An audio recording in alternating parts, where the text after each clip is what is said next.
When Cole Hocker stepped onto the bank track at the ASICS Sound Invite in Winston-Salem, North Carolina on February 14, 2026, he wasn't just racing for another victory.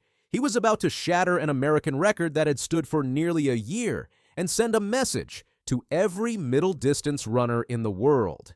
3 minutes and 45.94 seconds later, the 24-year-old Olympic champion had not only broken Yared Nuguse's American indoor mile record of 3:46.63, but had also run the second fastest indoor mile in world history, behind only Jakob Ingebrigtsen's 3:45.14. But how exactly did Hocker pull off this extraordinary performance? What made this run so special? And what does it mean for the future of American middle-distance running?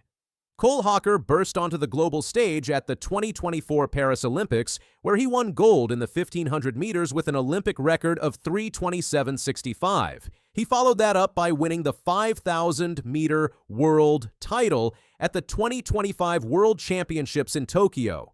But despite these championship victories, critics had always pointed to one perceived weakness in Hocker's resume. He was known as a championship racer who could deliver when it mattered most, but he hadn't posted the blazing fast times that some of his competitors could run in regular season meets. That narrative changed forever on that indoor track in Winston-Salem. Let me break down exactly how Cole Hocker executed this record-breaking performance. The race began with Dylan DeCambry from Virginia Tech and James Gormley setting the early pace, bringing the field through 609 meters in 1:25.14 and through 1,000 meters in 2:22.81. This was crucial because Hocker needed fast early splits to have any chance at the record.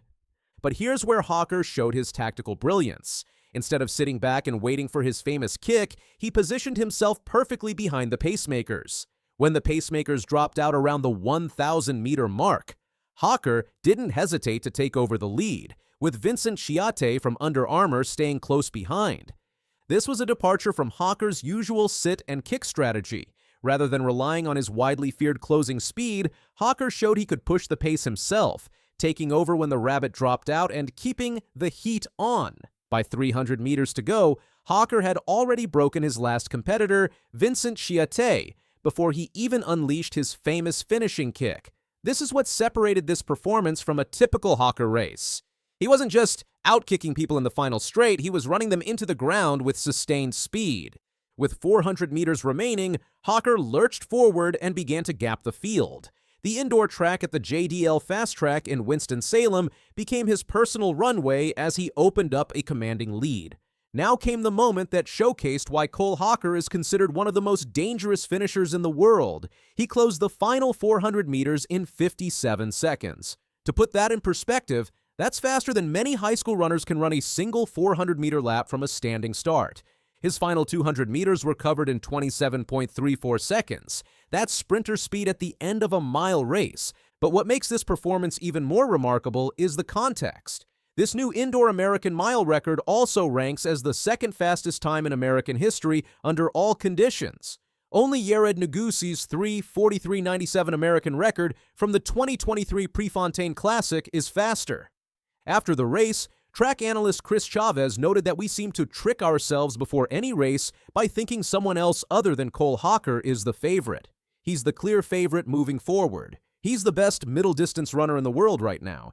This performance sent shockwaves through the middle-distance world because it demolished the narrative that had followed Hocker throughout his career. Kyle Merber, a former professional miler, pointed out that the prior narrative was that Cole was only great in championships since the big moment suited him, and that mid-season time trials weren't his bread and butter. But now, it seems he can do it all.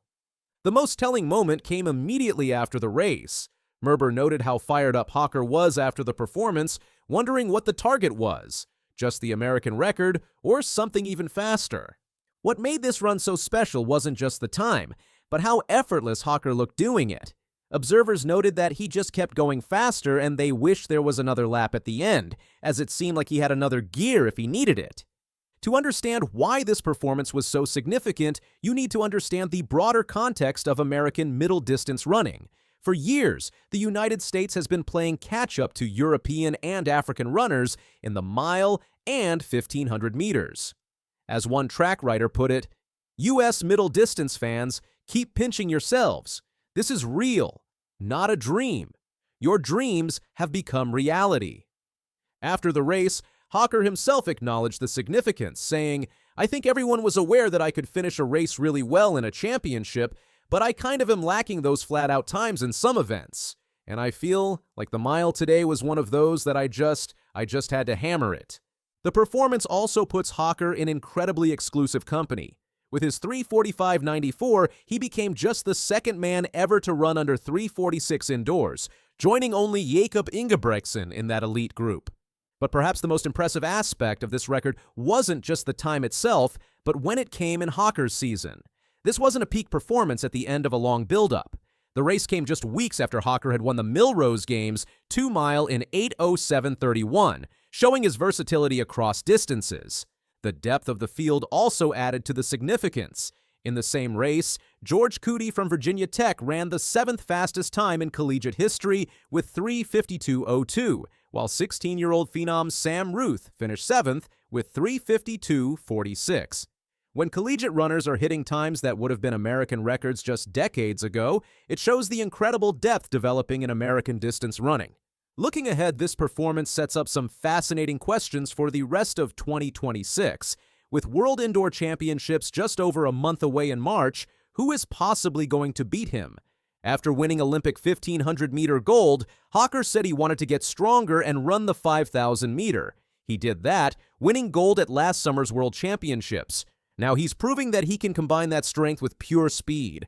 The record also raises the stakes for what could be an epic showdown between Hocker and Jakob Ingebrigtsen when both are healthy and racing. Even with Jakob injured and out likely until late summer, we still feel like Cole has to go out and win Diamond League races in Europe before the dominance narrative fully centers on him.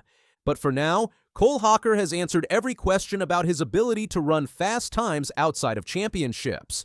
His 3:45.94 American record stands as the second fastest time in American history under all conditions. And, more importantly, it establishes him as the clear favorite in every middle-distance race he enters. The kid from Indianapolis, who ran a 4:36 mile as an 8th grader, has now run the fastest mile ever recorded on American indoor tracks. And based on how effortless he looked doing it, this might just be the beginning of what's possible for American middle-distance running. If you want to see more breakdowns of incredible athletic performances like this, make sure to subscribe. Next week, I'll be breaking down how Jakob Ingebrigtsen's training methods are revolutionizing middle-distance running, and why his rivalry with Hocker could define the next decade of the sport.